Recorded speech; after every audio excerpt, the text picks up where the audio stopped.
মুসা নবীর জামানায় এক যুবক, এমন কোন গুনাহ নাই যা করে নাই, যার গুনাহের কারণে সমাজের মানুষগুলো বড় অতিষ্ঠ হয়ে গেল।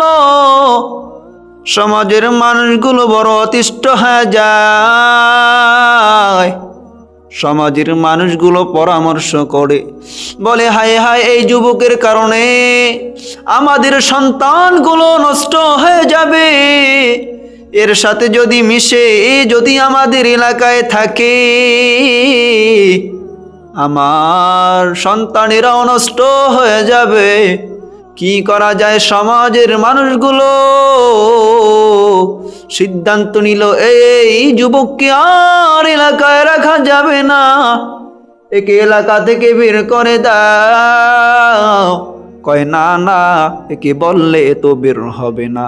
কি করে একে বের করা যায়? সমাজের মানুষগুলো মিলে মিলে বান্দাকে বাঁধিয়া জঙ্গলার ভিতরে ফেলাইয়া দেয়, জঙ্গলার ভিতরে ফেলাইয়া দেয়। জঙ্গলার ভিতরে বসিয়া ওই যুবক ডানে তাকায় বামে তাকায়, দেখে কেউ নাই, কেউ নাই। ডানেও অন্ধকার, বামেও বড় অন্ধকার। যুবকের মনের ভিতরে বড় ভয়, হায় হায়, দেখি ডানেও অন্ধকার, বামেও অন্ধকার। আমি দুনিয়ায় বসিয়া গুনাহ করি, দুনিয়ায় বসিয়া গুনাহ করি, খারাপ কাজ করি, তার উপরে যদি মানুষ রাগান্বিত হয়, আমারে জঙ্গলায় বেঁধে ফেলা দেয়।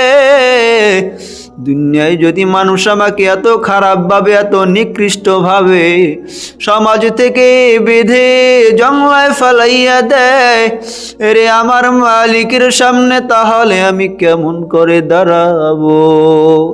বান্দার দিলের ভিতরে ভয়, বান্দার দিলের ভিতরে যখন ভয় ঢুকিয়া গেল, বান্দায় কান্না করে আর বলে, আরশের মালিক, ডানেও অন্ধকার, বামেও অন্ধকার, ডানেও কেউ নাই, বামেও কেউ নাই। এই অন্ধকারে তোমার কাছে বললাম, হে আল্লাহ, তুমি আমাকে মাফ করে দাও। সমাজের মানুষ আমারে খারাপ জানে, আমার খারাপ কাজের উপর অতিষ্ঠ হইয়া রে আমাকে বেদে জঙ্গলায় ফেলা দিল। এই অন্ধকার ডানে আমার মাও নাই, বাবাও নাই, আমি বড় অসহায়। ও আল্লাহ, এই অবস্থায় তুমি যদি সহায় না হও, আমার উপায় হবে না রে আল্লাহ। তখন বান্দা কাঁদতে কাঁদতে একটা পর্যায়ে দুনিয়া থেকে বিদায় হয়ে গেল। আল্লাহু আকবার। বান্দা দুনিয়া থেকে যখন বিদায় হয়, আল্লাহ রাত্রে নবী মূসাকে দেখায়, ও নবী মূসা, আমার এক আশিক, আমার এক পাগল জঙ্গলায় পড়িয়াছে, এই বান্দাকে এনে জান্নাতের ব্যবস্থা করে দাও। আর নবী মূসা, তোমার উম্মতদেরকে, মুসলমানদেরকে এলান করে জানাইয়া দাও, এই বান্দার জানাজায় যারা হাজির হইবে, আমি আল্লাহ তাদের গুনাহগুলি মাফ করে দিব। পড়ি সুবহানাল্লাহ। সকলের গুনাহগুলি আমি আল্লাহ মাফ করে দিব। নবী মূসা তখন লাশটাকে আনিয়া গোসল করায় এলান করে দিলেন, আর বললেন, ও সমাজের লোকেরাও, আমার উম্মতগণ শুনিয়া নাও, আল্লাহ বলছেন, এই ব্যক্তির জানাজা যদি তোমরা পড়ো, আল্লাহ তোমাদের তাম জিন্দেগির গুনাহগুলি মাফ করে দিবে। শুনে লক্ষ লক্ষ উম্মতেরা জানাজায় হাজির, জানাজায় হাজির। হাজির। তখন মানুষরা বললে, ও নবী মুসা, এটা কেমন ব্যক্তির লাশ যারা জানাজা পড়লে আমার আল্লাহ গুনাহগুলি মাফ করে দিবে, আমাদেরকে বেগুনা মাসুম নিষ্পাপ বানা দিবে। এর চেহারাটা একটু দেখতে চাই রে নবী মুসা।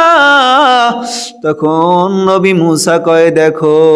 কাপড় খুলিয়া মুখ থেকে কাপড়টা সরাইয়া যখন সমাজের মানুষগুলো তাকাইল, সমাজের মানুষগুলো তাকায়া দেখে এ তো আমার সমাজে ফ্যাসাদ সৃষ্টি করলো, সমাজে বসিয়া হাঙ্গামা দাঙ্গামা এমন কোনো গুনাহ নাই করে নাই, সমাজটাকে অতিষ্ঠ করে ফেলাইলো। এর থেকে সমাজকে শান্ত সৃষ্টি করার জন্য জংলায় বাঁধিয়া এই যুবককে ফেলা দিলাম। আর নবী মুসা বলতেছে, এ নাকি জান্নাতি মানুষ, এর জানাজা পড়লে নাকি আমাদের গুনাহ মাফ হয়ে যাবে। নবী মুসাকে ডাক দেয়া কয়, রে নবী মুসা, এই যুবক তো এইরকম গুনাহ করছে, তারে আমরা গুনাহের অতিষ্ঠ হয়ে তাকে জংলায় ফেলা দিলাম, তুমি বলতেছো এ নাকি জান্নাতি মানুষ, আবার এর জানাজা পড়লে নাকি আমার আল্লাহ গুনাহ মাফ করে দিবে। এ নবী মুসা ক্লিয়ার করে বলো। নবী মুসা আল্লাহকে ডাক দিয়া বলে, আল্লাহ, সমাজের মানুষগুলো বলে এ বড় গুনাহগার, আর তুমি বলো জান্নাতি, কারবারটা কি? আল্লাহ ডাক দিয়া কয়, রে নবী মুসা, এই মানুষেরাও সত্যি বলতেছে আর আমি মালিকও সত্যি বলতেছি। এরা বান্দার গুনাহের প্রতি অতিষ্ঠ হয়ে জংলায় ফেলা দিল। তখন বান্দা জংলার ভিতরে অন্ধকার হয়ে গেল। রাত্রি অন্ধকার হয়ে যাওয়ার পর ডানেও যখন তাকা দেখলো কেউ নাই, বামেও যখন তাকা দেখলো অন্ধকার কেউ নাই, তখন ওই বান্দা আমি মালিকের কাছে চোখের পানি ফেলায় এমন রোনা জারি করলো, এরে নবী মুসা, আমি আল্লাহ সেই জন্য বান্দাকে মাফ করে দিলাম। এরে মুসা, শুধু তাই না, তোমার উম্মতদেরকে জানায় দাও যারা জানাজায় শরীক হবে তাদেরকেও আমি আল্লাহ দয়া এবং মায়া করে মাফ করে দিব। কাদের কুদরত দারি বর কামাল, আন্তা রব্বি আন্তা হাসবি জুল জালাল।